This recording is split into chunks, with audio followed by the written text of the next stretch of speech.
wasiirka wasaaradda dekedaha gaadiidka badda iyo dambiyada ka dhaca badaha Puntland ayaa faahfaahin waxa uu ka bixiyay doon ganacsi oo ku soo caariday dekeda magaalada Boosaaso. doonidan ayaa waxa ay ka soo ambaxday waddanka isku tag Imaaraadka Carabta ka hor inta aysan ka soo caariyin ama aysan ku soo caariyin meel u dhow dekeda magaalada Boosaaso. warkan waxa Boosaaso ka soo diray Maxamed Xirsi Jabra. doonidan ganacsi oo lagu magacaabo Al-Xafiis ayaa ka soo safartay Dubai oo ah halka inta badan ganacsatada Soomaaliyeed ka keenaan adeegyada ganacsi ee kala duwan, waxaana ay doonidan ku soo caariday xeebta magaalada Boosaaso xilli habeenimo iyadoona sababsatay dabaylo xooggan oo dhacayay kuwaas oo markii dambe gaarsiiyay doonta in biyo badan gudaheeda soo galaan sida uu sharaxayo wasiirka wasaaradda dekedaha gaadiidka badda iyo dambiyada ka dhaca badda Puntland Siciid Maxamed Raage. anagu wasaarad ahaan waxaan ka war helay 8:52 daqiiqo doontaasi ama ribeedkeedu xaliguna soo gaaray waxay noo sheegeen in biyaha ay soo galeen doonta waqti habeenimo ana way ahayd darbadina dhaceyso habeenkii waad ogtihiin oo soo gelida doontu ama badda marka dooyuhu soo gelayaan waa dhaanjiro badda waa xidhan tahay oo waa habeenimo channelka dekedu soo martana aad buu yar yahay waad la socotaan ciidda la socotaan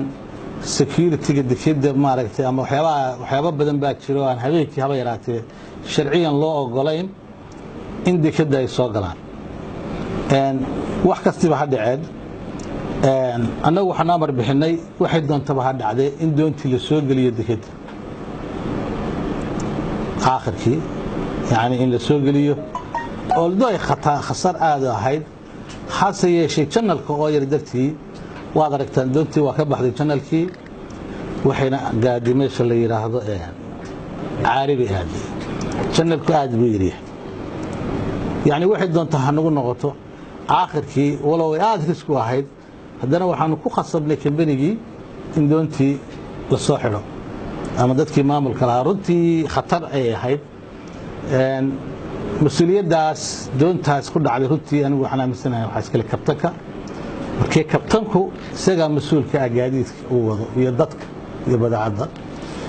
ma ahayn midnight waxa doonta ha dhacdo in lagu dadaalo bay ahayd meesheeda in lagu badbaadiyo inta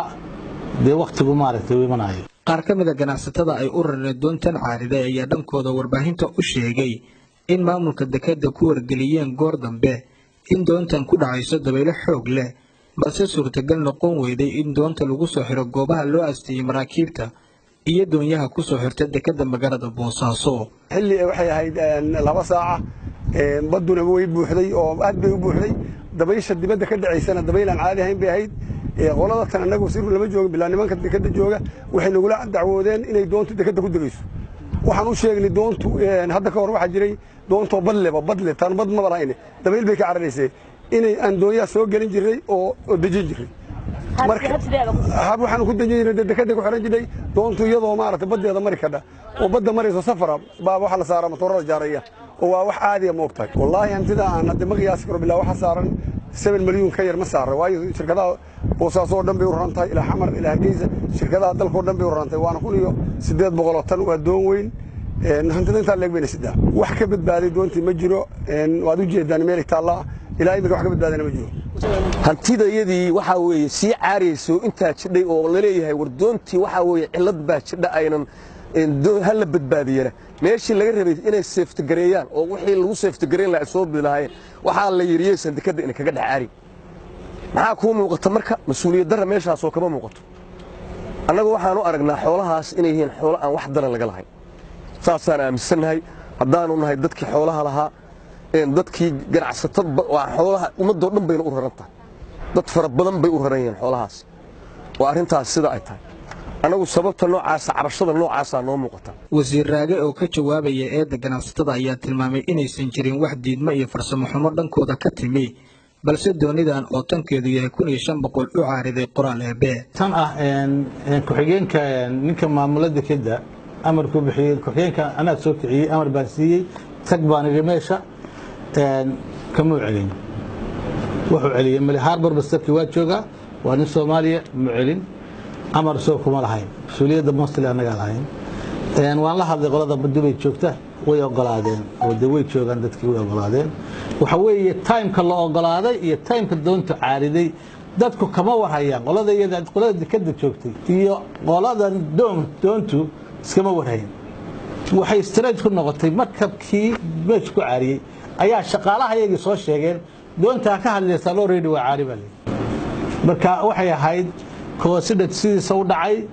oo xaga le ka yimi ma ahayn wax fursado xumo iyo diidmo iyo waxa ku dhacay haba yaraatee marka ayaan misunderstanding yaanu dhicin yaan shacabka maaragtay wararka badan oo bahalkii sheegayo yaan isku sameyn dadka saameyn sideedana midoobo gaadiid badeed oo biyo Kenya lama soo geliyo deked sharci kasta yaga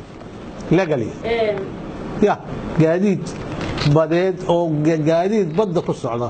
oo biyo ku socda waa taqaaniin dekedaha waa fariisanaya saysaga saaraysan marka sideedaba saa ula socda waxaan aynu wax ku wadnaa waxa weeye waa qaabkeennii hore 14 sano kulli baan ugu 13 sano meelaha ku dhowday intaan meesha joogay qaabkaasaan wax ku wadnay maamulka dekada oo dadaal dheer ku bixiyay badbaadada doonidan caariday ayaa adeegsaday inta badan saxiimadaha iyo agabka kale ee dekada ku jiray xilli dhawaan uu caariyay taaga inta badan loo adeegsan jiray badbaadada doonyaha iyo maraakiibta taag fiican oo adigu ilaa adigu 20 bishii hore baan somewhere like this markaas ay meelaasu ayuu laftiisu caariyay sababtu ku caariyay waxa wad garanaysaa badbaadin oo shacabka alaabtooda u baahayd ama gaadiidka wuxuu doonaa noqdo maxamed xirsi jabra raadiyaha iyo telefishinka dawladda Puntland magaalada Boosaaso